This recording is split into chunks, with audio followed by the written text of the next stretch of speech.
Hey, okay. Here we are, week three. Okay, I don't want to waste any time hopping into it because I just feel like I have so much to say. I feel like week 3 brought up a lot of demons for me. A lot of old demons, skeletons in the closet, problems that have been left unresolved. And so, yeah, so let me just hop into it. So I feel like week 3, we started off with like the same vibes as week 2. Like I didn't post my check-in video when I wanted to, but I wasted no time. Like Thursday, like I posted the video on Wednesday, week 2, and then the next day, Thursday, I finished reading week 3. Which I'd like to add, like for anybody who's thinking like, can I read this in like one sitting, like each week in one day, 1 hour, whatever, you definitely can, because I thought it was gonna take me a day or two to read each week, but if you take aside a good hour, you can get through the week. And so Thursday I read week 3 and I started on my tasks. Like I wasted no time, and Friday was my artist date, and that's where the bullshit begins. Okay, so like I mentioned last week, like Time and I have like had like a hate-love relationship. We've been playing Tango this whole time, and I feel like Friday really just solidified how much of an issue it is for me. And I can't pinpoint where it began, but I can pinpoint when it's gonna end. This year, like right here, right now. Like I'm trying to, again, nip it in the bud. So what happened was, Friday I wanted to do 3 things as my artist date. Originally I just wanted to go to the museum. Like that was my original thought. But by the end of Thursday, top of Friday, like once I woke up, did my morning pages, I was feeling good. Looking better. And I was like, you know what, let's just add on to it. Let's add on to the museum. So I was like, I'm gonna go to the museum, and then I'm gonna go get ice cream, and then I'm gonna go sit somewhere and read Wicked. I bought the book Wicked back when part 1 came out last year, you know, and it's funny because I was really excited to start the book because, you know, I heard that it's nothing like the movie, and I love that. I heard it's more dark and gruesome, and I'm a fan of dark fiction. So I bought the book around that time, which gives you some inkling as to like how much time I waste, right? No, but yeah, I was supposed to then start the book, so I was like, perfect, like I'll start the book. Friday was also date night with my wife, so we were gonna go to a baseball game later that day. I don't know why, I thought it started at 3 o'clock, like we both did, and I don't even really know why, but when I went to go get the tickets for the game, I saw that it started at 6:45. So I kind of feel like that fucked me up, because once I realized it started at 6:45, that's when I started to lag. That's when I started to drag my feet. And originally I wanted to leave out the house by 12, but I didn't end up leaving the house until like 2:15. I can't even account for what I did in that time. Like my nail had chipped off, so I had to like fix that, but that only took like 15 to 20 minutes. After that, I genuinely don't know. I think I got a bit distracted. I was going back and forth with my friend, who I'm going to mention later. That might have had something to do with it too, because I was listening to her voice note. I don't know. I left out around like 2:10, and even at this time, like I'm not freaking out because I'm like, yeah, I've got time.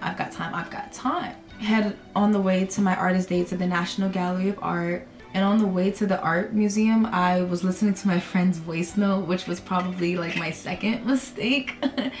And she was like going through her own things, so of course I wanted to be there for her. So before entering the museum, there was like a little water fountain outside, and I literally just walked around the water fountain, and I was sending my voice note back to her, which ended up being like 7 minutes.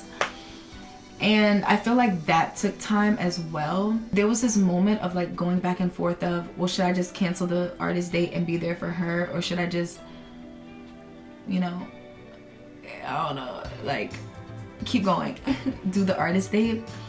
And I think if it was old me, I definitely would have canceled the artist date. So I am proud that I didn't do that. But in the back and forth in my head, I feel like that added on to more minutes and stuff. And it didn't help that she was like, oh, I really do need you right now, so ditch that, like fuck all of that. But then she sent like a double text and was like, JK, no, like I completely understand. That moment made me realize about what I read last week about how friends may not be too fond of your recovery, which I'm not saying that's what she, you know, did, but I'm starting to overanalyze and become aware of every little thing said to me, energy thrown at me, like what I'm going through. And I just don't think that I needed that. Like, I don't think that was a funny joke at the time, because I'm trying to take my creativity and my artistry seriously. So I didn't think that that helped, because that added even more minutes to me deciding on whether I should go in the museum or not. But eventually I went into the museum. I enjoyed the time in the museum. I really, really did. Like, the artwork was so beautiful. Cool. I get the notification that I'm on 10%. So now I need to go look for an outlet. I go find the outlet, and at this time it's probably like about 4:20. Mind you, the museum closes at 5. So at this point I'm like, okay, fuck it, I'm done.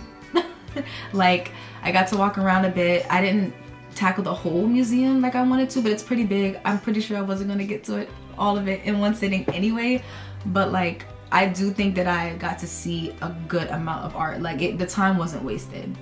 But now my phone's dying. I bought 2 different chargers. I don't know why I bought the white one, which is the Apple charger, but you know how the cord gets, it can get like whoop whoop whoop de whoop, and then like I had to like hold that because the Apple charger charges my phone faster, but I had like my black cord, but the USB to their little charging port wasn't working. So I had to sit there for 30 minutes holding this like janky little charger. I got to 30%, so that's cool. But then I looked up the routes to go get ice cream, and I'm like, you know what? By the time I would have got ice cream and tried to read, like, start some of the book, it would have been time for me to head back this way for home to go to date night. I look up the bus on the map, and there's 2 buses. There's like a regular bus, and then there's like a faster bus that doesn't stop at all the stops. And so it said that the regular bus wasn't running, so that I had to catch like the faster bus. So I'm like walking to the bus stop, and I see the bus there, and I'm literally at the light before, like crossing the street. But then I see the light in front of the bus turn green, and I hear the little engine, like like he about to pull off. And I start jogging a little bit, and even that was enough. Like, even that was a lot for me, because I don't like to run for the bus. Like, I'll just catch the next one. Okay. But no, I put my pride to the side, and I was like, no, like, I want to be on time, like all that type of stuff.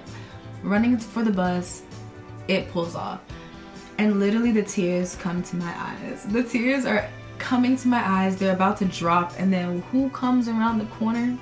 The regular bus that the map said wasn't working.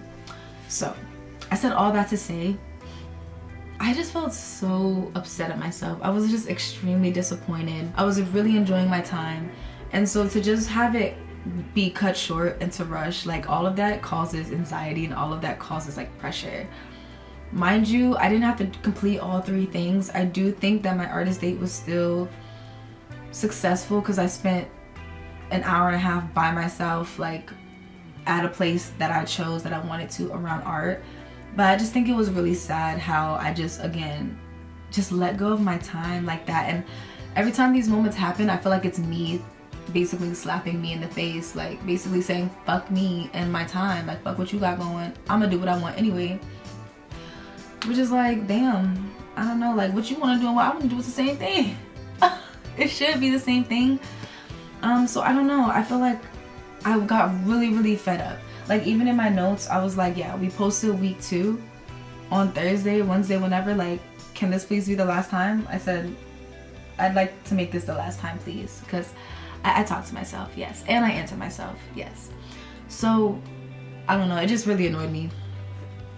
It just really annoyed me. I had to get that out. I'm not proud of myself at all. But I mean, I ended up telling my friend, like, no, I still have to like do my artist date, and I'm glad that I spoke out to that regard, again, because old me would have just like brushed what I had to decide.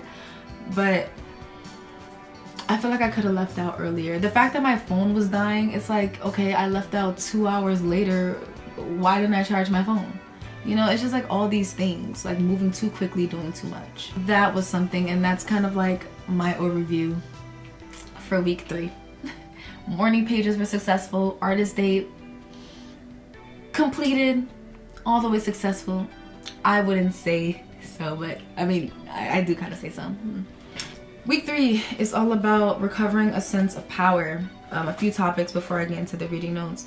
I did want to discuss a few feelings I had towards the tasks. On Saturday, I made a note because I'm like, in all these tasks, she's like, make a list of your friends, make a pie and put these friends that you admire and these friends who are a threat to your creativity, like make a list, friends. And all I put was that like all this talk about make a list of your friends and all that is making me realize like I don't have a lot of friends. Like I keep repeating the same names over and over again, which is fine.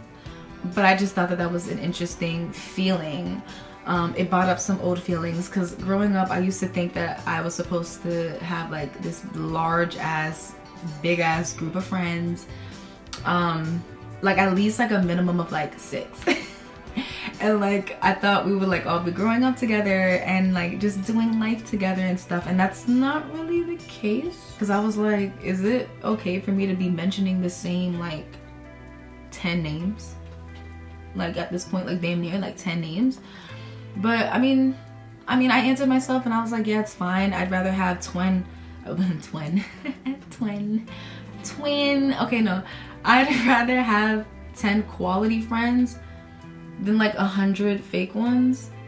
And I'm happy with everyone that's in my life right now. If anything, I think this is just a sign to meet new people. I have a Bumble BFF account and I've made quite a few matches on there, and I feel like that's something that I can get into instead of trying to rekindle with like old people. Like let me bring in some new energy. So that was an interesting feeling. There was also tasks number 8 and 9. So Julia asked us to make a list. One of the lists is a list of people or friends that I admire and secretly admire, and then I'm supposed to like list the traits about them that I would like to find in myself. And then task 9 was asking me to make a list of people who are dead, no longer on this earth, who I would have liked to have met and then would have liked to sit down, spend an evening with in eternity, whatever. And then to talk about those traits and what traits that they have that I could find in my friends. And then task number 10 was like, okay, now look at the 2 lists and see the difference in the 2, like what you admire and what you think you should be admiring. Maybe your head is telling that you should be with Edison, but your heart is telling you that you should be with Houdini. I thought that that was very clarifying, very refreshing, because I'm looking at the list of people that I listed of who I admire, and then I looked at the list of dead people. Let me say the list of transition people. That sounds so harsh. But the list of transition people, and just 2 different vibes. 2 different vibes. The people that I admired them because I felt like they had a certain confidence that I would like to inhabit. I feel like they put themselves out there, very much an energy of like, I don't give a fuck, I'm gonna do this regardless, I'm here. They have that audacity that Julia was talking about. But the people who have transitioned that I would like to meet or sit down and talk with, I mean, those are history makers. Like those are game changers, like peacemakers. Like they did something in the world. And not to say that the people that I admire aren't doing something in the world, but the depths of their work and like even the conversations that they have or the type of art that they make, it's not the same. It's not the same. I think I'm a bit closer to the transition people than the ones who I admire are. And I thought that was interesting to compare and contrast to. Yeah, it was just giving 2 different vibes. It's 2 different vibes. Sometimes I like to call myself Baby X.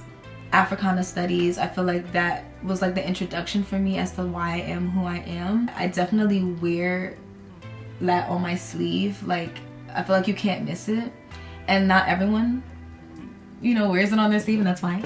I'm just saying, like, I realized that for me. Also, task number 1 made me feel away because she asked me to describe my childhood room and why I couldn't remember what my childhood room looked like, and I felt like that was so sad. I was an only child for like the first 11 years, so I can remember what other people's rooms look like my cousins, friends of a friend, you know, but My room, the most I can remember is that I had gold walls and I had red and pink carpet at one time, and then they took that up because of my asthma. It's like it brought up the realization that I didn't really have much say-so into my room. My mom was definitely the designer of my room. I did not have too much say-so. She was very overprotective. I feel like every childhood room that I went in, whether it was a friend or a family member, just had so much life to it. Purple walls, glow in the dark, this and that. And I don't remember my room having that. I'm gonna have to look at some pictures, I don't know, but I don't remember. And I thought that was really sad. Man, yeah, let's get into these reading notes, because I mean, we have a little something. Okay, so like I mentioned, week 3 is all about recovering a sense of power, and we're starting off strong. Okay, Julia's first topic of the week is anger, and I want to read the first paragraph. Anger is fuel. We feel it and we want to do something. Hit someone, break something, throw a fit, smash a fist into the wall, tell those bastards. But we are nice people, and what we do with our anger is stuff it, deny it, bury it, block it, hide it, lie about it, medicate it, muffle it, ignore it. We do everything but listen to it. And I was actually shocked that anger was a topic this week. I remember there was a point in time where I believed that anger was a waste of an emotion. Sounds dramatic, but there was a time. Because I just kind of felt as if there could be a point in which we can stop ourselves before getting super angry or super upset, because I used to think that nothing good came about it. But then 2020 happened and I got so angry. I was so upset at the government, the system, this country, life, and I realized that anger is very much necessary, because it kind of acts as a bridge or a transition, a force, if you will, that pushes you into the next phase, which is action, doing something. And I thought that was so cool for it to be confirmed here. I mean, she says anger is meant to be listened to, and I believe it. I mean, even Inside Out is on the list of one of my favorite movies, and anger is definitely an emotion on the control panel. It's not like he's cast it into the side or in the little bulbs of memories in the deep dark abyss. Like, anger is definitely a main character. Anger is meant to be acted upon. It is not meant to be acted out. On the next page, she kind of like gives like a few examples that I thought were pretty noteworthy as well, real quick. In quotations, she's got, blast him. I can make a better film than that. In parentheses, this anger says, you want to make movies, you need to learn how. I can't believe it. I had this idea for a play 3 years ago and she's gone and written it. This anger says, stop procrastinating. Ideas don't get opening nights. Finished plays do. Start writing. You would think on surface level it would be jealousy or envy or animosity, but I feel like Julia kind of unpacks it and says, no, maybe you're just angry, and not angry at them, more so at yourself for not doing the work, for not doing what this person is doing. The next topic is synchronicity, which really reminded me of serendipity, which I thought of before she mentioned it, like how back in the 60s, what she's describing here in this topic is basically what they called it. But you know, she says answered prayers are scary. You know, be careful what you ask for. That's the energy that this is giving. Spirit, God, however you like to name them. I like to say spirit. So like, I really feel like spirit does reward us and they match our energy, but we have to first put in that work. And I feel like that's what she's going into here, about, you know, not really questioning it and being prepared for spirit to deliver. And it also reminded me of one of the basic principles, specifically number 8. As we open our creative channel to the creator, many gentle but powerful changes are to be expected. And so I feel like this is just a reminder of that, this section in the book. She also mentions that anyone honest is going to tell you that possibility is more frightening than impossibility, and I could not agree more. Because what are we afraid of? What am I afraid of? You know, like, own it. Own myself, own my art, own my power. The next topic that she goes into is shame. And this is actually the longest section in week 3. the presence of fear before action usually means that shame is present. And I feel like she's really attacking some trauma that some of us might have endured from family or friends shaming us for doing a certain thing, and us internalizing that as, oh, okay, let me be still, let me sit still, let me be quiet, that's wrong, art, it's not a serious profession, I can't pursue that. A lot of those feelings she brings up here. A well-meaning friend who constructively criticizes a beginning writer may as well end that writer. And then she follows up with saying that all criticism isn't bad, but we should be searching for the type of criticism that hits the mark to a greeted internal realization, like an aha moment, instead of the criticism that damages us. It dismisses us, ridicules, or condemns. That's not what we're looking for. Something that I feel like was very significant, she said, monumental.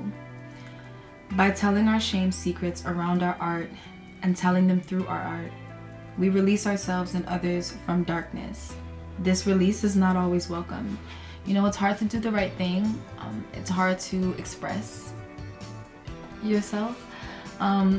I guess I should speak in first person. It's hard to express myself, especially with my next project that I have too. I feel like it really just puts me on this vulnerable pedestal, and I'm trying to mentally prepare myself for it, because although it's scary, I feel like it is necessary for me and ultimately for people like me. You know, I do want to touch someone. I want to let someone know that they're not alone, that it is okay, and that life is beautiful and it goes on.